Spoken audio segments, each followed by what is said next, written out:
Ah, eso está muy raro. Es que acromatopsia.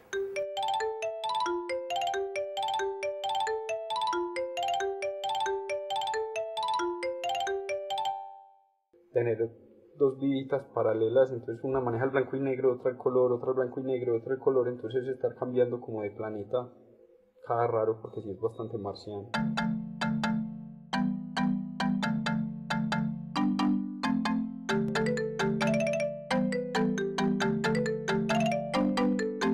Cromatopsia no lo veo como una afección, sino más bien como una oportunidad de ver el mundo de una forma distinta. Entonces tengo que reconocer las cosas es por el objeto, por la forma del objeto y cómo es la textura de lo que estoy viendo.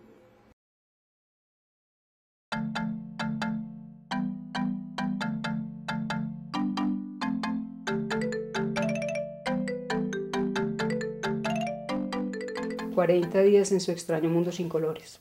Él no ve los colores, pero tiene mis ojos.